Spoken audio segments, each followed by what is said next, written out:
students, welcome back to ISKC English. Okay dear students, ഇന്ന് നമ്മൾ discuss ചെയ്യുന്നത് നമ്മുടെ ലാസ്റ്റ് ക്ലാസ്സിൻ്റെ കണ്ടിന്യൂഷൻ ആണ്. അപ്പോൾ നമ്മുടെ ലാസ്റ്റ് ക്ലാസ്സിൽ നമ്മൾ ഡിസ്കസ് ചെയ്തത് the evolution of radio broadcasting എന്നുള്ളതാണ് നമ്മൾ ഡിസ്കസ് ചെയ്തത്. അപ്പോൾ നമ്മൾ റേഡിയോ ബ്രോഡ്കാസ്റ്റിങ്ങിൻ്റെ ഇവല്യൂഷനുമായി ബന്ധപ്പെട്ട് രണ്ട് കാര്യങ്ങളാണ് നമ്മൾ അന്ന് പറഞ്ഞിരുന്നത്. അതായത് റേഡിയോ ബ്രോഡ്കാസ്റ്റിങ്ങിൻ്റെ ഇവല്യൂഷൻ, അതായത് അതിലേക്ക് നയിച്ച പ്രധാന രണ്ട് കാരണങ്ങൾ, ഒന്ന് ഇലക്ട്രോ മാഗ്നറ്റിസം എന്നുള്ളത്, മറ്റൊന്ന് ടെലഗ്രാഫിന്റെ കണ്ടുപിടുത്തം. ഈ രണ്ട് കാര്യങ്ങളാണ് പറഞ്ഞത് കേട്ടോ. അപ്പൊ നമ്മൾ ഇന്ന് ഡിസ്കസ് ചെയ്യുന്നത് അതിന്റെ കണ്ടിന്യൂഷൻ ആണ്. അതായത് റേഡിയോ ബ്രോഡ്കാസ്റ്റിംഗ് കണ്ടെത്തുന്നതിന്റെ അനുബന്ധമായിട്ട് അതിനു മുൻപ് നടന്ന പ്രധാനപ്പെട്ട ചില തത്വങ്ങളും അതുപോലെ തന്നെ ചില ഡിസ്കവറീസും. അപ്പൊ ഇന്ന് നമ്മൾ ആദ്യമായിട്ട് അതുമായി ബന്ധപ്പെട്ട് നമ്മൾ ഡിസ്കസ് ചെയ്യുന്നത് ഇലക്ട്രോ മാഗ്നറ്റിക് വേവ്സ് എന്നുള്ളതാണ് കേട്ടോ. അപ്പൊ ഇന്നത്തെ ക്ലാസ്സിൽ നമ്മൾ റേഡിയോ വരെയുള്ള കാര്യങ്ങളാണ് ഡിസ്കസ് ചെയ്യുന്നത് കേട്ടോ. അപ്പൊ നമുക്ക് നേരെ നമ്മുടെ ചാപ്റ്ററിലേക്ക് പോവാം. ഫസ്റ്റ് നമ്മൾ ഡിസ്കസ് ചെയ്യുന്നത് electromagnetic waves. Electromagnetic waves, വൈദ്യുതകാന്തിക തരംഗങ്ങൾ കേട്ടോ, are a type of energy that can travel through space like light or radio waves. അപ്പോൾ എന്താ പറയുന്നതെന്ന് വെച്ച് കഴിഞ്ഞാൽ ഇലക്ട്രോ മാഗ്നറ്റിക് വേവ്സ് എന്ന് പറഞ്ഞു കഴിഞ്ഞാൽ അതൊരു എനർജിയാണ്. അതിന് റേഡിയോ തരംഗങ്ങൾ അല്ലെങ്കിൽ ലൈറ്റ് പോലെ സ്പേസിലൂടെ സഞ്ചരിക്കാൻ കഴിയുന്ന തരംഗങ്ങളാണ് എന്ത്? Electromagnetic waves. This was discovered by James Clerk Maxwell. ഈ വൈദ്യുതകാന്തിക തരംഗങ്ങളെ കണ്ടെത്തിയത് ജെയിംസ് ക്ലർക്ക് മാക്സ്വെൽ ആണ്. അപ്പൊ എന്താന്ന് വെച്ച് കഴിഞ്ഞാൽ നമുക്കറിയാം, ഈ ഒരു ഡിസ്കഷൻ അല്ലെങ്കിൽ ഒരു ചാപ്റ്റർ എടുക്കുമ്പോൾ തന്നെ ഇംഗ്ലീഷിന്റെ ക്ലാസ് ആണോ അതോ ഫിസിക്സ് ആണോ അല്ലെ, ഏകദേശം ഫിസിക്സുമായിട്ട് ടച്ച് ചെയ്തിട്ടാണ് കാര്യങ്ങൾ പോകുന്നത് കേട്ടോ. നോക്കൂ, he realised electric and magnetic fields were intimately connected. അതായത് മാഗ്നറ്റിക് ഇലക്ട്രിക് ഫീൽഡുകൾ വളരെയധികം കണക്റ്റഡ് ആണെന്ന് അദ്ദേഹം മനസ്സിലാക്കി.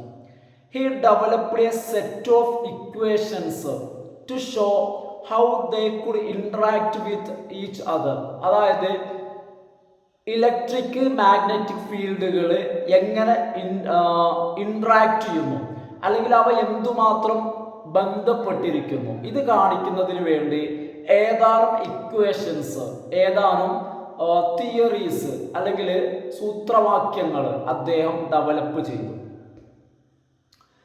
The discovery of electro magnetic waves had A profound impact on technology. ഈ ഇലക്ട്രോ മാഗ്നറ്റിക് വേവ്സിന്റെ കണ്ടെത്തൽ സാങ്കേതിക മേഖലയിൽ വളരെയധികം സ്വാധീനം ചെലുത്തിയ അല്ലെങ്കിൽ ഒരുപാട് കണ്ടുപിടുത്തങ്ങൾക്ക് അല്ലെങ്കിൽ ഒരുപാട് മാറ്റങ്ങൾക്ക് വഴിയൊരുക്കിയ ഒരു കണ്ടുപിടുത്തമായിരുന്നു ഇലക്ട്രോ മാഗ്നറ്റിക് വേവ്സിന്റെ കണ്ടെത്തൽ. The telephone invented by Alexander Graham Bell was a game changer in the field of communication. Alexander Graham Bell, നമ്മൾ ഈ പേര് കേട്ടിട്ടുണ്ട് അല്ലേ? ഇദ്ദേഹമാണ് ടെലഫോൺ കണ്ടെത്തിയത്. ഇദ്ദേഹത്തിന്റെ ടെലഫോൺ കണ്ടെത്തൽ കമ്മ്യൂണിക്കേഷൻ മേഖലയിൽ വളരെ വലിയ മാറ്റങ്ങൾ ഉണ്ടാക്കി.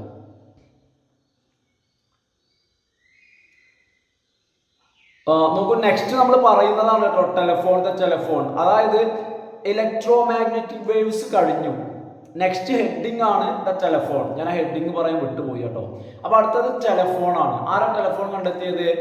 Alexander Graham bell. അദ്ദേഹം ടെലഫോൺ കണ്ടെത്തിയത് കമ്മ്യൂണിക്കേഷന്റെ മേഖലയിലെ ഒരു ഗെയിം ചേഞ്ചർ, വഴിത്തിരിവായിരുന്നു. വലിയ മാറ്റങ്ങൾ ടെലിഫോണിന്റെ കണ്ടെത്തൽ കൊണ്ട്. കാരണം ടെലിഫോൺ വന്നതോടുകൂടി നമുക്ക് തന്നെ അറിയാം, അതിനു മുൻപ് കമ്മ്യൂണിക്കേഷൻ ആശ്രയിച്ചിരുന്നത് ലെറ്ററുകളാണ് അല്ലേ? അവ ടെലിഫോൺ കണ്ടെത്തുക എന്ന് വെച്ച് കഴിഞ്ഞാൽ അതൊരു വലിയ മാറ്റമാണ്. It has had a deep impact on society and had paved the way for many other important inventions. ടെലിഫോണിന്റെ കണ്ടെത്തൽ സൊസൈറ്റിയിൽ വളരെയധികം ഇമ്പാക്റ്റ് ഉണ്ടാക്കി. അതുമാത്രമല്ല, മറ്റു പല പ്രധാനപ്പെട്ട ഇൻവെൻഷൻസ്, മറ്റു പല പ്രധാനപ്പെട്ട കണ്ടെത്തലുകൾക്കും ടെലിഫോണിൻ്റെ കണ്ടെത്തൽ ഒരു കാരണമായി. അതായത് നമുക്കറിയാവുന്ന കാര്യമാണ്, ഓരോരുത്തരും ഓരോ കാര്യങ്ങൾ കണ്ടെത്തിയതിന് ശേഷം വരുന്ന ആളുകൾ അതിൻ്റെ തുടർച്ചയായിട്ടാണ്, അതായത് മുൻ സയൻറ്റിസ്റ്റുകൾ കണ്ടെത്തിയതിൻ്റെ തുടർച്ചയാണ് തുടർ വർഷങ്ങളിൽ മറ്റു സയൻറ്റിസ്റ്റുകൾ എന്ത് ചെയ്യുന്നത്, കണ്ടെത്തുന്നത്. അപ്പോൾ അതുകൊണ്ട് തന്നെ ടെലിഫോണിൻ്റെ കണ്ടെത്തൽ ഈ ഇൻവെൻഷൻസിൻ്റെ മേഖലയിൽ വളരെയധികം സയൻറ്റിസ്റ്റുകൾക്ക് സഹായമായിട്ടുള്ള ഒരു കണ്ടെത്തലാണ്. ഇനി എങ്ങനെയാണ് ടെലിഫോൺ കണ്ടെത്തി എന്നുള്ളതാണ്. അപ്പോൾ അതിന് കുറച്ച് കാര്യങ്ങൾ നമ്മൾ അലക്സാണ്ടർ ബെല്ലിനെ കുറിച്ച് പറയുകയാണ് കേട്ടോ. Bell was interested in sound and communication from A young age. വളരെ യങ് ആയിരിക്കുമ്പോൾ തന്നെ കമ്മ്യൂണിക്കേഷനിലും അതുപോലെ തന്നെ ശബ്ദത്തിലൊക്കെ ഭയങ്കര താല്പര്യമുള്ളൊരു വ്യക്തിയായിരുന്നു ഈ Alexander Graham bell. And became A teacher of the duff. അതുപോലെ തന്നെ അദ്ദേഹം ഡഫായിട്ടുള്ള, ചെവി കേൾക്കാത്ത കുട്ടികൾ അല്ലെങ്കിൽ ആളുകൾ, അവരെ പഠിപ്പിക്കുന്ന ഒരു ടീച്ചറായിരുന്നു അദ്ദേഹം. ഇൻ ഹിസ് സ്പെയർ ടൈം, അദ്ദേഹത്തിന് കിട്ടുന്ന ഒഴിവ് സമയങ്ങളിൽ bell conducted experiments on sound and speech. കാരണം ഒഴിവ് സമയം കിട്ടുമ്പോഴെല്ലാം അദ്ദേഹം ശബ്ദങ്ങളെക്കുറിച്ചും അതുപോലെ തന്നെ സംസാരത്തെക്കുറിച്ചും അദ്ദേഹം ഗവേഷണ പരീക്ഷണങ്ങൾ നടത്തി. അങ്ങനെ അവസാനം in 1875 he invented the telephone. അദ്ദേഹം ടെലിഫോൺ കണ്ടെത്തി. ടെലിഫോൺ കണ്ടെത്തിയെന്ന് മാത്രമല്ല, അതിനുശേഷം അദ്ദേഹം എന്ത് ചെയ്തു, കാരണം അദ്ദേഹത്തിന് ഒരു കണ്ടെത്തലല്ലേ, അപ്പൊ അതിൻ്റെ ഒരു ഉടമസ്ഥാവകാശം വേണം. അതിനുവേണ്ടി bell filed A patent for his invention in 1876. 1875 telephone കണ്ടെത്തി. 1876 പാറ്റന്റിന് വേണ്ടിയിട്ട്, കാരണം അതിനൊരു ഉടമസ്ഥാവകാശം ലഭിക്കുന്നതിന് വേണ്ടി പാറ്റന്റിന് വേണ്ടിയിട്ട് അപേക്ഷിച്ചു. And it was granted on March 7 on that year. ആ വർഷം തന്നെ മാർച്ച് 7 അദ്ദേഹത്തിന് പാറ്റന്റ് ഗ്രാൻറ്റ് ചെയ്ത് കിട്ടി. ഇനി ആദ്യത്തെ ടെലിഫോൺ സംഭാഷണം എങ്ങനെയാണ് നടന്നത്? The first telephone call was made. ആദ്യത്തെ ടെലിഫോൺ സംഭാഷണം, കോള് വിളിച്ചത് ഓൺ March 10, 1876. 1876 മാർച്ച് 10 അത് ആരാണ്? When Bell called his assistant Thomas Watson. ആ കോൾ എന്ന് പറയുന്നത് ബെല്ല് തന്നെയാണ് വിളിക്കുന്നത് തൻ്റെ അസിസ്റ്റന്റ് ആയിട്ടുള്ള തോമസ് വാട്സന്. Who was in another room. അദ്ദേഹം മറ്റൊരു റൂമിലായിരുന്നു. അപ്പൊ ആദ്യത്തെ കോൾ എന്ന് വെച്ച് കഴിഞ്ഞാൽ ഒരു വീട്ടിൽ നിന്ന് തന്നെ തൻ്റെ അസിസ്റ്റന്റിനെ, മറ്റൊരു റൂമിലുള്ള അസിസ്റ്റന്റിനെയാണ് ആര് വിളിച്ചത്? അലക്സാണ്ടർ ഗ്രഹാം ബെൽ വിളിച്ചത്. അപ്പൊ ഇത്രയാണ് ടെലിഫോണുമായിട്ട്. ഇനി നമുക്ക് പറയാനുള്ളത് ദ ഫോണോഗ്രാഫ് എന്നുള്ളതാണ്. ടെലിഫോൺ കഴിഞ്ഞാൽ അടുത്തതായി നമ്മൾ ഡിസ്കസ് ചെയ്യുന്നത് ഫോണോഗ്രാഫിനെ കുറിച്ചാണ്. Phonograph, the phonograph also known as. ഫോണോഗ്രാഫിന്റെ മറ്റൊരു പേരാണ്, അതായത് a record player or gramophone. Record player or gramophone എന്ന പേരിൽ ഇത് അറിയപ്പെടുന്നുണ്ട്. The phonograph, also known as a record player or gramophone, is a device that plays back sound from a rotating disc known as phonograph record. അതായത് കറങ്ങുന്ന ഒരു disk, rotating disk, കറങ്ങുന്ന ഒരു ഡിസ്കിൽ നിന്നും ശബ്ദം പ്ലേ ചെയ്യുന്ന ഒരു ഡിവൈസ്, കറങ്ങുന്ന ഒരു ഡിസ്ക്. ആ ഡിസ്കിനെ അറിയപ്പെടുന്ന പേര് ഫോണോഗ്രാഫ് റെക്കോർഡ് എന്നാണ് ആ ഡിസ്ക് അറിയപ്പെടുക. പഴയ സിനിമകളിലൊക്കെ നിങ്ങളിങ്ങനെ കണ്ടിട്ടുണ്ടാവും അല്ലെ, അതിന് മുകളിൽ ഒരു സൂചകനായിട്ട്. അപ്പോൾ ഫോണോഗ്രാഫ് ഡിസ്ക് എന്താണ് അതിൻ്റെ പേര്? ഫോണോഗ്രാഫ് ഡിസ്ക് എന്നറിയപ്പെടുന്ന ഒരു സംവിധാനം, ഫോണോഗ്രാഫ് റെക്കോർഡ് എന്നറിയപ്പെടുന്ന ഒരു റൊട്ടേറ്റിംഗ് ഡിസ്ക് ആണ്. റൊട്ടേറ്റിംഗ് ഡിസ്ക് അതായത് ഒരു കറങ്ങുന്ന ഡിസ്ക്. ആ ഡിസ്കിൽ നിന്നും എന്ത് ചെയ്യും? ശബ്ദം പ്ലേ ചെയ്യാൻ കഴിവുള്ള ഒരു ഡിവൈസ്. ആ ഡിവൈസിനെയാണ് നമ്മൾ ഫോണോഗ്രാഫ് എന്ന് വിളിക്കുന്നത്. It was invented by Thomas Edison in 1877. 1877 അത് തോമസ് എഡിസൺ കണ്ടെത്തിയത്. കണ്ടു, ഈ ഒരു ടെലിഫോണിന്റെ തുടർച്ചയാണ്. ടെലിഫോൺ 75, ഇത് 77. കാരണം ടെലിഫോണിന്റെ കണ്ടെത്തൽ, ടെലിഫോണിന്റെ പിറകിലുള്ള പ്രവർത്തന തത്വം എന്താണോ അതിന്റെ തുടർച്ചയാണ്. ഇത് 1877 കണ്ടെത്തുന്നത്. മാത്രമല്ല, and went on to become one of the most popular audio playback technologies of 20th century. അതായത് 20ാം നൂറ്റാണ്ടിലും വളരെ ഫേമസ് ആയിട്ടുള്ള ഓഡിയോ പ്ലേബാക്ക് ടെക്നോളജി, അതായത് നമ്മൾ ഓഡിയോ പ്ലേബാക്ക് ടെക്നോളജി, അതായത് ഓഡിയോ ഉണ്ടല്ലോ, ആ ഒരു രംഗത്ത്, സാങ്കേതിക രംഗത്ത് വളരെ പ്രധാനപ്പെട്ട ഒരു ടെക്നോളജി ആയിട്ട് ഇന്നും 20ാം നൂറ്റാണ്ടിലും ഫോണോഗ്രാഫ് നിലനിൽക്കുന്നു എന്നുള്ളതാണ്. The phonograph works by using a needle or stylus to trace the grooves on a spinning phonograph record. അതായത് സ്പിന്നിങ് ഫോണോഗ്രാഫ് റെക്കോർഡ് എന്ന് വെച്ച് കഴിഞ്ഞാൽ ആ ഡിസ്ക്. അപ്പോൾ ആ ഡിസ്കിന്റെ മുകളിൽ ഗ്രൂവ്സ് ഉണ്ടാവും. ഗ്രൂവ്സ് എന്ന് പറഞ്ഞാൽ ഇങ്ങനെ ഷെയ്ഡ് പോലെ ഇങ്ങനെ ഉണ്ടാവും അല്ലെ, ഡിസ്ക് കണ്ടില്ലേ? അപ്പോൾ അതും ഇങ്ങനെ ഷെയ്ഡ് പോലെ ഉണ്ടാവും. അപ്പോൾ അതിൽ നീഡിൽ യൂസ് ചെയ്തിട്ട് ട്രേസ് ചെയ്യാൻ വേണ്ടി നീഡിൽ യൂസ് ചെയ്തിട്ട് അങ്ങനെയാണത് വർക്ക് ചെയ്യുന്നത്.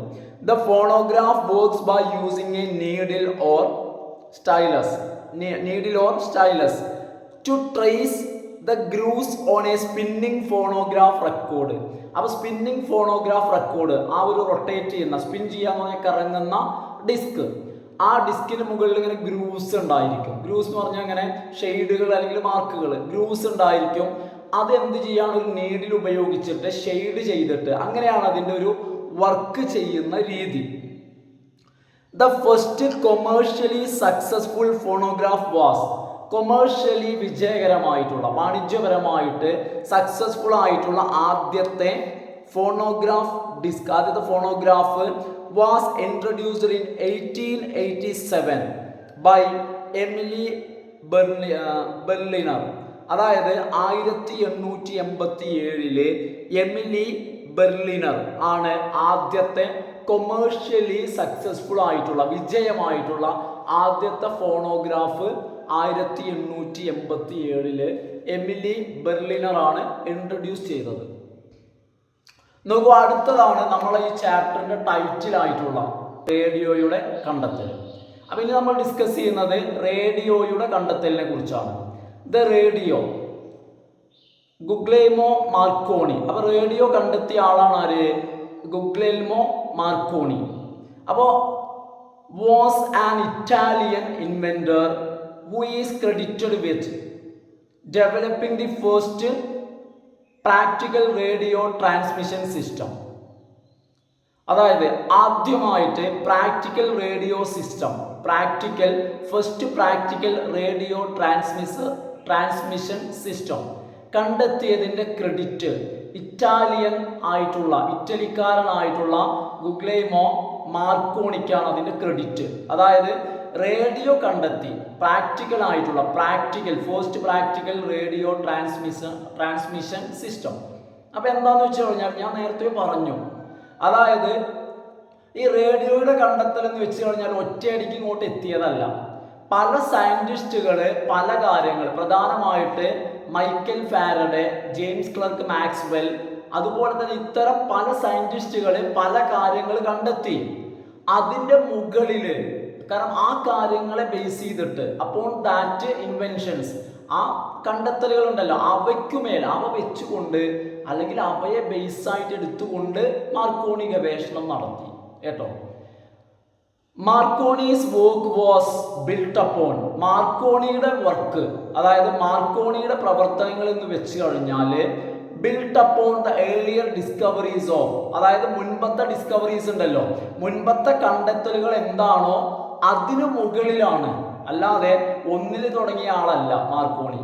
അതായത് earlier discoveries of Heinrich hertz and other scientist. Heinrich hertz ഞാൻ നേരത്തെ പറഞ്ഞു, Michael Faraday, Heinrich heads, James Clerk Maxwell, ഇവരുടെയൊക്കെ അതുപോലെ തന്നെ അതർ സയന്റിസ്റ്റ്, മറ്റു സയന്റിസ്റ്റുകൾ, ഇവരുടെയൊക്കെ കണ്ടെത്തൽ എന്താണോ അപ്പോൺ വിച്ച്, അതിന് മുകളിൽ, കാരണം അവിടുന്ന് അങ്ങോട്ടുള്ള കണ്ടെത്തലുകളാണ് ആര് ചെയ്തത്? മാർക്കോണി ചെയ്തത്.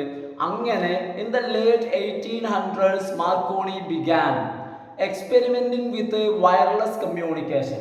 അങ്ങനെ 1800കളിൽ മാർക്കോണി വയർലെസ് കമ്മ്യൂണിക്കേഷനെ കുറിച്ച് എക്സ്പെരിമെന്റ് നടത്താൻ തുടങ്ങി. 1800കളിൽ വയർലെസ് കമ്മ്യൂണിക്കേഷനെ കുറിച്ചുള്ള ഗവേഷണ പരീക്ഷണങ്ങൾ മാർക്കോണി തുടങ്ങി. അങ്ങനെ in 1895 he successfully transmitted a signal across his father's estate in Italy.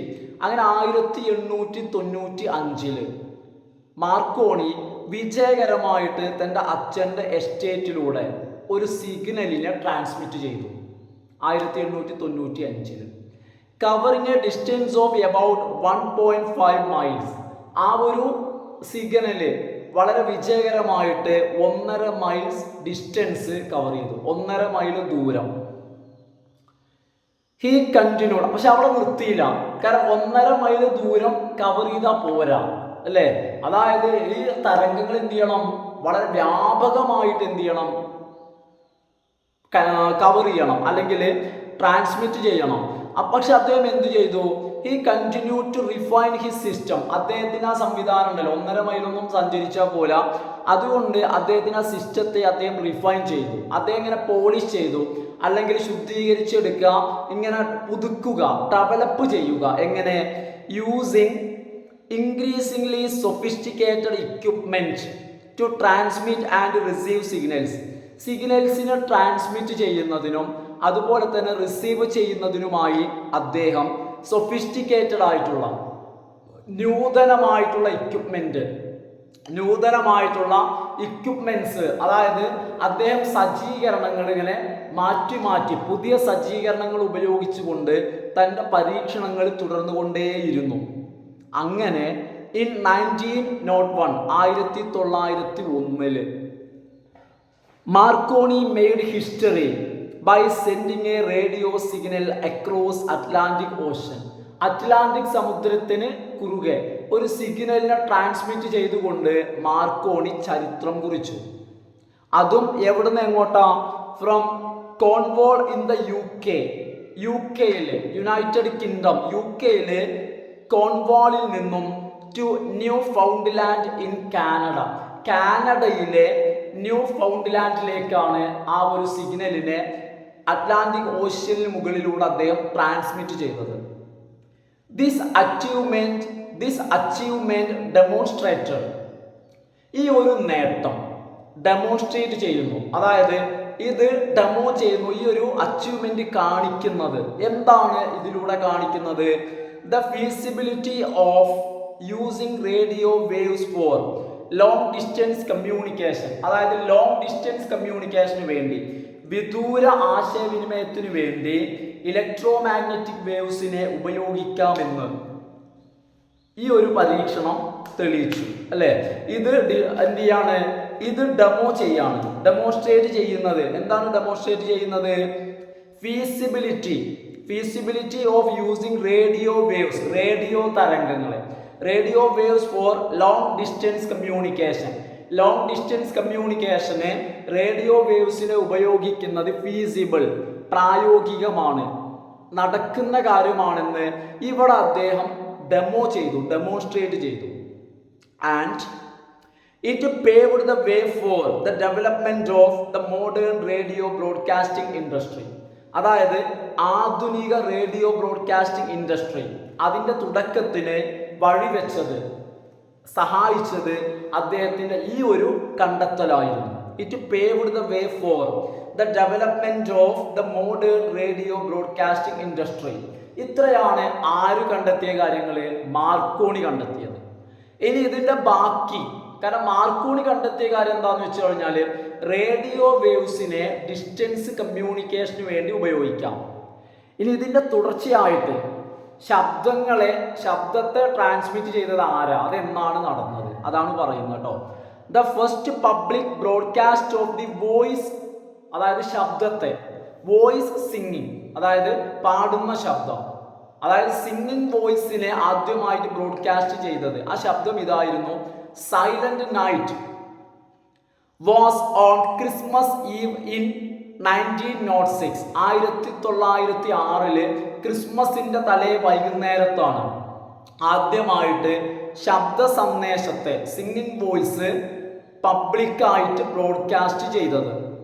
The broadcast took place in Canada. അതായത് ഈ ഒരു സംപ്രേഷണം അല്ലെങ്കിൽ ബ്രോഡ്കാസ്റ്റിംഗ് നടന്നത് കാനഡയിൽ. And it was organised by, ആരാണ് അത് ചെയ്തത്? മാർക്കോണി അല്ല, അത് ചെയ്തത് Reginald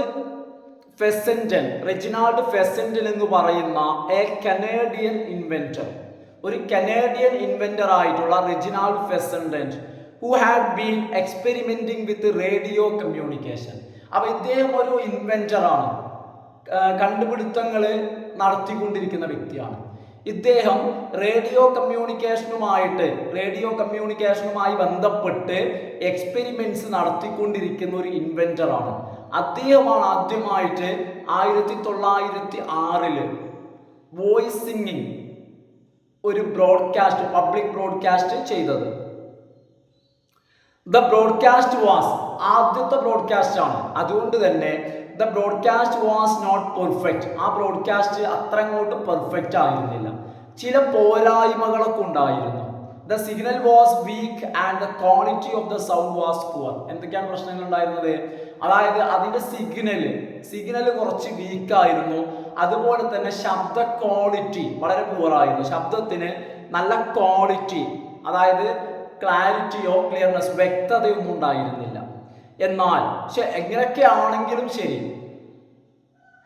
it was a major breakthrough in the history of radio communication. പക്ഷെ എന്തൊക്കെയാണെങ്കിലും അത് വളരെ പുവർ ക്വാളിറ്റി ആണെങ്കിലും അതുപോലെ തന്നെ സിഗ്നൽ വളരെ വീക്ക് ആണെങ്കിലും ഒക്കെ ശരി, റേഡിയോ കമ്മ്യൂണിക്കേഷന്റെ ചരിത്രത്തിൽ അതൊരു ബ്രേക്ക് ത്രൂ ആയിരുന്നു. എന്ന് വെച്ച് കഴിഞ്ഞാൽ അതൊരു വലിയൊരു മാറ്റം, വലിയൊരു സംഭവം തന്നെ ആയിരുന്നു അത്.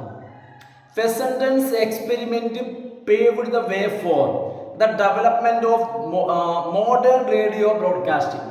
ആധുനിക റേഡിയോ ബ്രോഡ്കാസ്റ്റിംഗ് സംവിധാനം, ആ സംവിധാനത്തിന്റെ വരവിലേക്ക്, അതിൻ്റെ ഡെവലപ്മെന്റിലേക്ക്, അതിൻ്റെ വികസനത്തിലേക്ക് വഴിയൊരുക്കിയത് ഈ ഫെസൻഡന്റെ ഈ എക്സ്പെരിമെന്റ് ആണ്.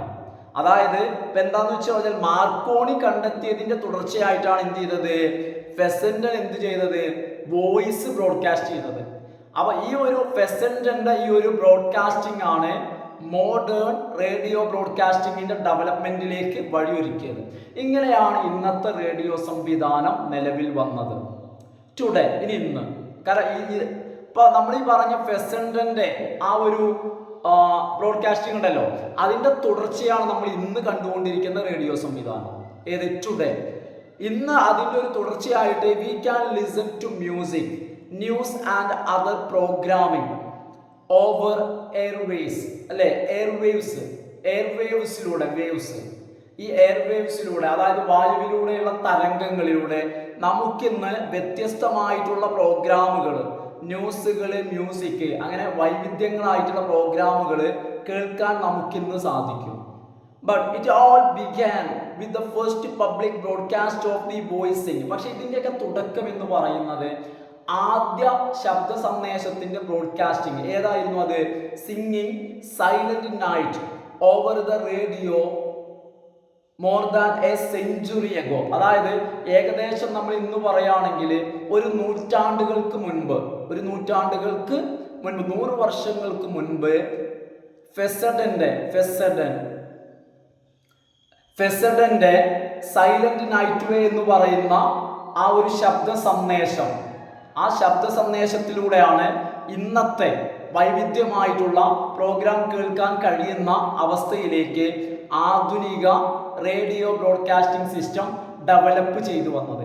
അപ്പം ഇത്രയാണ് നമുക്ക് റേഡിയോ ബ്രോഡ്കാസ്റ്റിങ്ങിനെ കുറിച്ച് പറയാനുള്ളത്. ഇനിയും നമുക്ക് റേഡിയോയുമായി ബന്ധപ്പെട്ട കുറച്ച് കാര്യങ്ങളും കൂടി പറയാനുണ്ട്. അപ്പോൾ ഓക്കെ ഫ്രണ്ട്സ്, അത് നമുക്കൊരു കാര്യം ചെയ്യാം, നമ്മൾ അടുത്ത വീഡിയോയിൽ നമുക്ക് ഉൾപ്പെടുത്താം. അപ്പോൾ തൽക്കാലം ഇന്നത്തെ വീഡിയോ ഞാനിവിടെ വൈൻഡ് അപ്പ് ചെയ്യാണ്. അപ്പോൾ എന്താണെന്ന് വെച്ച് കഴിഞ്ഞാൽ എല്ലാവരും ലൈക്ക് ചെയ്തിട്ട് വീഡിയോ കാണാം, ഫ്രണ്ട്സിനൊക്കെ ഒന്ന് ഷെയർ ചെയ്യാം. Okay friends, thanks for watching.